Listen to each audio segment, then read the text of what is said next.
देने का प्रयास कर रही है जो कभी एयरपोर्ट और हवाई यात्रा में ही मिला करती थी। भारत रत्न सर एम विश्वेश्वरैया, उनके नाम पर बेंगलुरु में बना आधुनिक रेलवे स्टेशन भी इसका प्रत्यक्ष प्रमाण है। मुझे बताया गया है कि आज बेंगलुरु में लोग इस स्टेशन पर जाते हैं जैसे किसी टूरिस्ट डेस्टिनेशन पर जाएं, वो अजूबा देख रहे हैं। उनको देश बदलता हुआ उस रेलवे स्टेशन की रचना से दिखाई दे रहा है। और लोग मुझे बता रहे थे, युवा पीढ़ी तो सेल्फी लेने के लिए कतार लगा के खड़ी हो जाती है। ये कर्नाटका का पहला और देश का तीसरा ऐसा आधुनिक रेलवे स्टेशन है। इससे सुविधाएं तो आधुनिक हुई है, बेंगलुरु के लिए ज्यादा ट्रेनों का रास्ता भी खुला है। बेंगलुरु कैंटोनमेंट और यशवंतपुरा जंक्शन को भी आधुनिक बनाने का काम आज से शुरू हुआ है। साथियों, 21वीं सदी में हम सिर्फ रेल, रोड, पोर्ट, एयरपोर्ट तक सीमित नहीं रह सकते, बल्कि ट्रांसपोर्ट के ये मोड एक दूसरे से कनेक्ट भी हो, एक दूसरे को सपोर्ट भी करें, ऐसी मल्टी मॉडल कनेक्टिविटी पर ध्यान दे रहे हैं। इस मल्टी मॉडल कनेक्टिविटी को पीएम गति शक्ति नेशनल मास्टर प्लान से मदद मिल रही है। बेंगलुरु के पास बनने जा रहा मल्टी मॉडल लॉजिस्टिक पार्क इसी विजन का हिस्सा है। ये पार्क पोर्ट, एयरपोर्ट, रेलवे और रोड की सुविधाओं से कनेक्टेड होगा ताकि लास्ट माइल डिलीवरी बेहतर हो और ट्रांसपोर्टेशन की कॉस्ट कम हो। गति शक्ति की स्पिरिट से बन रहे ऐसे प्रोजेक्ट हजारों युवाओं को रोजगार भी देंगे, आत्मनिर्भर भारत के संकल्प की सिद्धि को भी गति देंगे। बहनों और भाइयों, बेंगलुरु की सक्सेस स्टोरी 21वीं सदी के भारत को आत्मनिर्भर भारत बनाने के लिए प्रेरित करती है। इस शहर ने दिखाया है कि एंटरप्रेन्योरशिप को, इनोवेशन को, प्राइवेट सेक्टर को, देश के युवाओं को असली सामर्थ्य दिखाने का अवसर देने से कितना बड़ा प्रभाव पैदा होता है। कोरोना के समय में बेंगलुरु में बैठे हमारे युवाओं ने पूरी दुनिया को संभालने में मदद की है। बेंगलुरु ने दिखा दिया है कि सरकार अगर सुविधाएं दे और नागरिक के जीवन में कम से कम दखल दे तो भारत का नौजवान क्या कुछ नहीं कर सकता है, देश को कहां से कहां पहुंचा सकता है। बेंगलुरु देश के युवाओं के सपनों का शहर है और इसके पीछे उद्यमशीलता है, इनोवेशन है, पब्लिक के साथ ही प्राइवेट सेक्टर की सही उपयोगिता है। बेंगलुरु उन लोगों को अपना माइंडसेट बदलने की सीख भी देता है। बेंगलुरु की ताकत देखिए, ये उन लोगों को अपना माइंडसेट बदलने की भी सीख देता है जो अभी भी भारत के प्राइवेट सेक्टर को, प्राइवेट एंटरप्राइज को भद्दे शब्दों से उसको संबोधित करते हैं। देश की शक्ति को, करोड़ों लोगों के सामर्थ्य को ये सत्तावादी मानसिकता वाले लोग कमतर आंकते हैं। साथियों, 21वीं सदी का Bharat wealth creators, job creators का है, इनोवेटर्स का है। यही दुनिया के सबसे युवा देश के रूप में भारत की असली ताकत भी है, यही हमारी संपदा भी है। इस ताकत को प्रमोट करने के लिए जो प्रयास बीते 8 सालों में हुए हैं, उनकी चर्चा तो होती है, लेकिन बहुत सीमित दायरे में होती है। लेकिन बेंगलुरु जो इस कल्चर को जीता है, वहां जब मैं आया हूं तो इसकी विस्तृत चर्चा करना मैं अपनी जिम्मेदारी समझता हूं।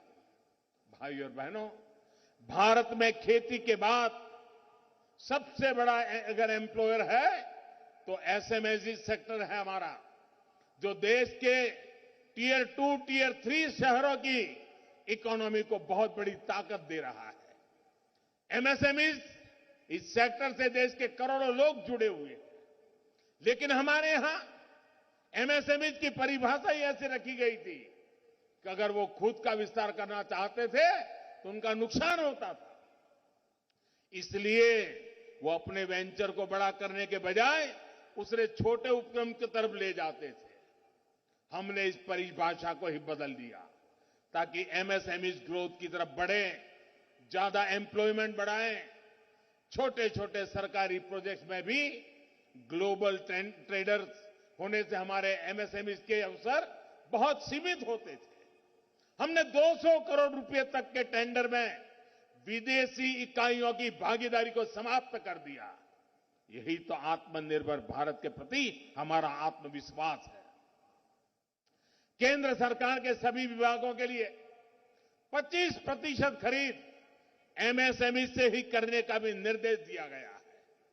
यही नहीं, आज गवर्नमेंट ई मार्केट प्लेस के रूप में एमएसएमई के लिए देश के हर सरकारी विभाग, सरकारी कंपनी, डिपार्टमेंट के साथ सीधे ट्रेड करने का आसान माध्यम दिया गया है। जेम पर आज 45 लाख से अधिक सेलर्स अपने प्रोडक्ट और अपनी सर्विस उपलब्ध करा रहे हैं। भाई और बहनों, भारत के स्टार्टअप इकोसिस्टम की भी बहुत चर्चा आजकल हो रही है, जिसका बेंगलुरु बहुत बड़ा सेंटर है। बीते 8 सालों में देश ने कितना बड़ा काम किया है, ये तब समझ में आएगा जब हम अतीत के दशकों को देखेंगे। बीते दशकों में देश में कितने बिलियन डॉलर कंपनियां बनी है, आप उंगलियों पर गिन सकते हैं। लेकिन पिछले 8 साल में 100 से अधिक बिलियन डॉलर कंपनियां खड़ी हुई है, जिसमें हर महीने नई कंपनियां जुड़ रही है। 8 साल में बने इन यूनिकॉर्न्स की वैल्यूएशन आज लगभग 150 अरब डॉलर है, यानी कि करीब करीब 12 लाख करोड़ रुपए है। देश में स्टार्टअप इकोसिस्टम कैसे बढ़ रहा है, ये बताने के लिए मैं आपको एक और आंकड़ा देता हूं। 2014 के बाद पहले 10,000 स्टार्टअप तक पहुंचने में हमें लगभग 800 दिन लगे थे। मैं दिल्ली में आपने मुझे सेवा करने के लिए बिठाया, उसकी बात करता हूं, उसके बाद की। लेकिन हाल में जो 10,000 स्टार्टअप इस इकोसिस्टम में जुड़े हैं, वो 200 दिन से भी कम ही जुड़े हैं। तभी बीते 8 साल में हम कुछ 100 स्टार्टअप्स के बढ़कर आज 70,000 के पड़ाव को पार कर चुके हैं। भाई और बहनों, स्टार्टअप्स और इनोवेशन का रास्ता आराम का, सुविधा का नहीं है।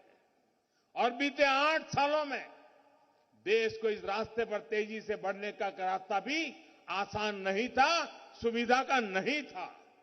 कई फैसले, कई रिफॉर्म तात्कालिक रूप से अप्रिय लग सकते हैं, लेकिन समय के साथ उन रिफॉर्म का लाभ आज देश अनुभव करता है। रिफॉर्म का रास्ता ही हमें नए लक्ष्यों, नए संकल्पों की तरफ ले जाता है। हमने स्पेस और डिफेंस जैसे हर उस सेक्टर को युवाओं के लिए खोल दिया है, जिनमें दशकों तक सिर्फ सरकार का एकाधिकार था।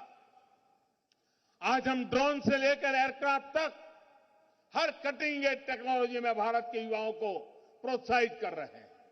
यहां देश का गौरव इसरो है, डीआरडीओ का एक आधुनिक इंफ्रास्ट्रक्चर है। आज हम देश के युवाओं से कह रहे हैं कि सरकार ने जो वर्ल्ड क्लास सुविधाएं बनाई हैं, इनमें अपने विजन को, अपने आइडिया को टेस्ट करें। केंद्र सरकार युवाओं को हर जरूरी प्लेटफॉर्म दे रही है। इनमें देश का युवा मेहनत कर रहा है। जो सरकारी कंपनियां हैं, वो भी कॉम्पीट करेगी। देश के युवाओं की बनाई कंपनियों के साथ compete करेगी, तभी हम दुनिया के साथ compete कर पाएंगे। मेरा साफ मानना है, उपक्रम चाहे सरकारी हो या फिर प्राइवेट, दोनों देश के एसेट हैं। इसलिए लेवल प्लेइंग फील्ड सबको बराबर मिलना चाहिए। यही सबका प्रयास है। सबका प्रयास का यही मंत्र आजादी के अमृतकाल यानी आने वाले 25 साल में आत्मनिर्भर भारत के निर्माण की ऊर्जा है। एक बार फिर सभी कर्नाटका वासियों को विकास के इन प्रोजेक्ट के लिए बहुत बहुत बधाई देता हूं और बसवराज जी के नेतृत्व में हमारा कर्नाटक और तेजी से आगे बढ़े, इसके लिए भारत सरकार कंधे से कंधा मिलाकर काम करने के लिए आपके साथ खड़ी हुई है। अनेक अनेक शुभकामनाओं के साथ आप सबको बहुत बहुत धन्यवाद। नमस्कार।